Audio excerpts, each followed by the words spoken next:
Okay, for this video, of course, you're going to need your thread, scissors, measuring tape, a metallic pin, your bundles, closure, frontal, whichever one you're doing, your measuring tape, and your blockhead. T-pins, of course. I'm starting off with my measuring tape, and I am a 23 inch in the circumference of my head. This block is made to fit my head. I'm going to go around in a circumference. Then from the front of your forehead to the nape of your neck, you're going to take those measurements, and from ear to ear, you are going to place your T-pins where you're on your blockhead, where your measurements are from your head, if that makes any sense. You're going to take your dome mesh cap, pull it down on the blockhead, and place your T-pins at those exact measurements. I'm taking the closure and I'm putting it about 1.5 inches, about a half an inch to an inch past the dome mesh cap, and I'm pinning it down flat.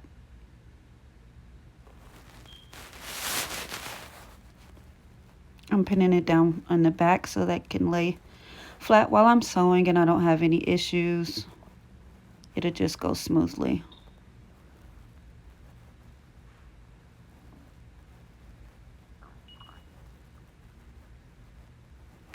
And I'm going to take the hair and put it in a ponytail so it can stay out of my way while I'm sewing.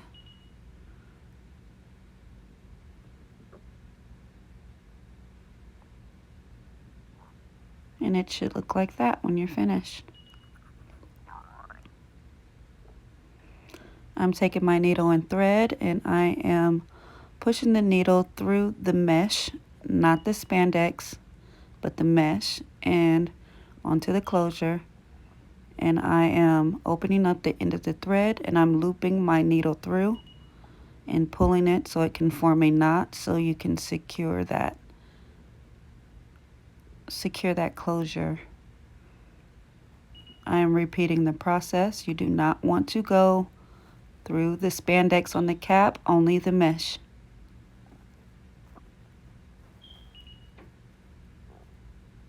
It will mess up the elasticity on your wig.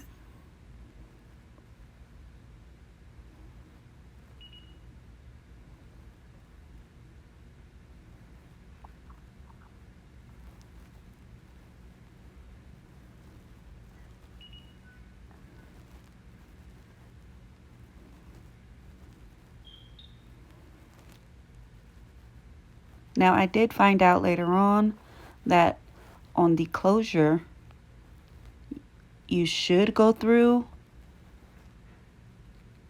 the band on the wig, but while you're sewing your bundles in, you don't want to go through the band, from my experience. And I'm going to go ahead and finish sewing this around.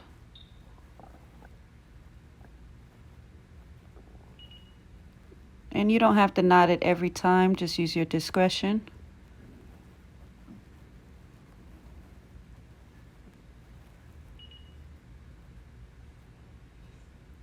And let's get into this wig.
And we are coming to the end of sewing down this closure. And of course, you're going to knot so that it does not unravel on you. There is nothing worse than your closure, your tracks falling out of your head when you are in the middle of doing whatever it is you need to do.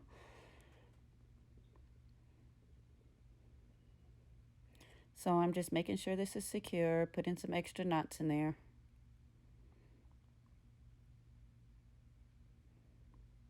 I am cutting it.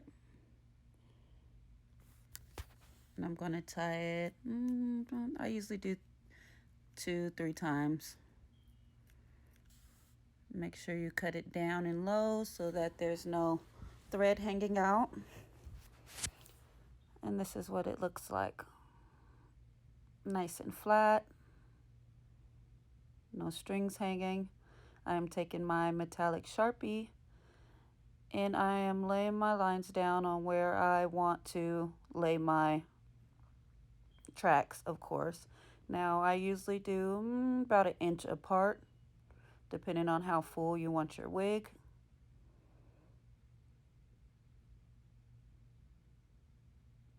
That's all up to you. If you want it really full, if your hair is big already, if it's coming curly, if it's coming straight, if you're doing a bob, that's all up to you.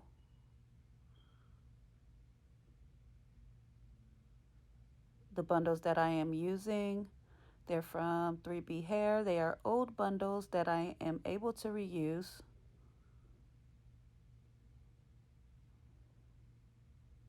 It is in a body wave, but I am going to flat iron it, and this wig is going to be straight black. I believe it was 26 inches, 26 to 28 inches.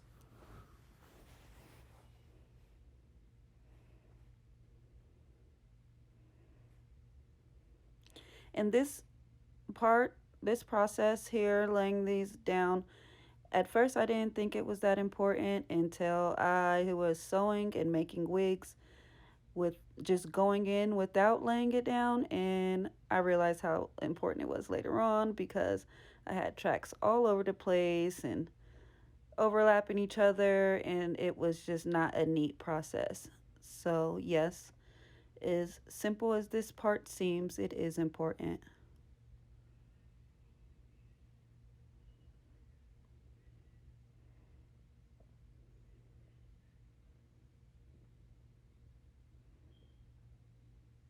And once I get to the top, I start laying my tracks. I'm going to bring it around as far as possible until it gets to the closure. And then I start laying my tracks straight across instead of bringing it all the way around.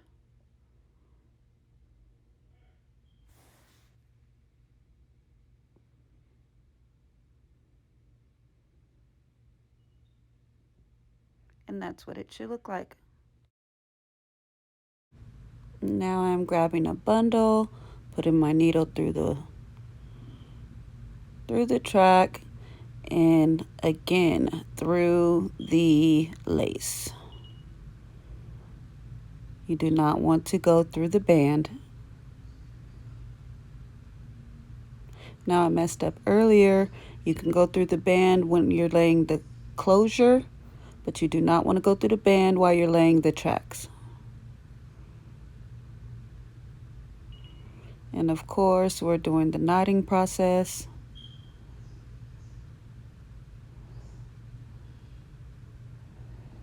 You want to make sure them bundles is secure, honey.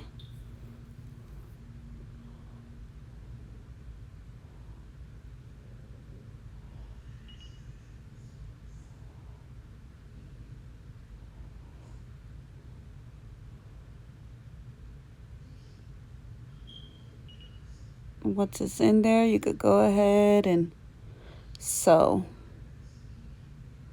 Now what I usually do is I take my bundles and I pull them over and put a T-pin at the end so it can hold, so I don't have to be holding the track and sewing at the same time.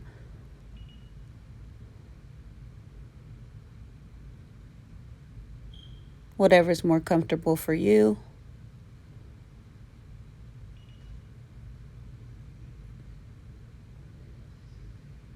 And of course, here at the end, make sure you are not going through the band.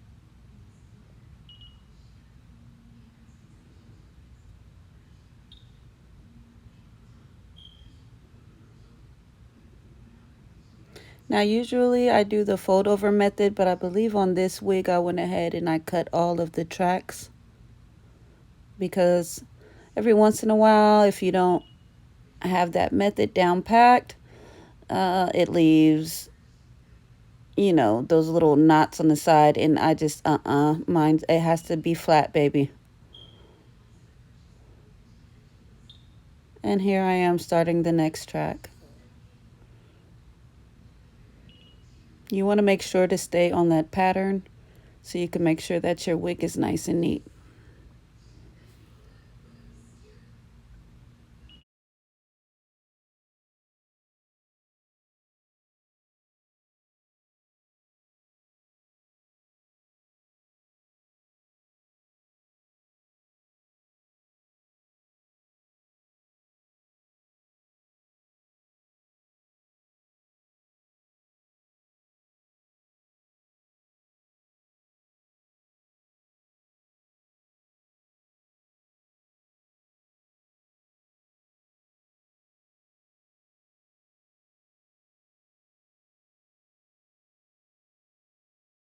I went ahead and sped up the video because, of course, the rest is self-explanatory. And here I am towards the top. And this is where my bundles start going side to side instead of all the way around. And you're just going to sew those in until you get all the way up to your closure, as close as possible without leaving any gaps.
And on this last track, I am sewing the track to the lace and also to the closure so that it can go ahead and close in tight.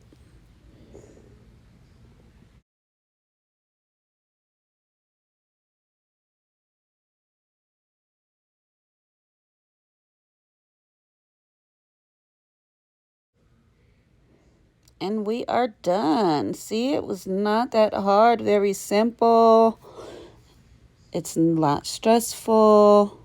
I hope you like my video. And here we are taking the pins out. so I can show you what it looks like up under this thing. Honey, look at that. Nice and neat. There's no tracks all over the place. Yes, I'm excited to slay.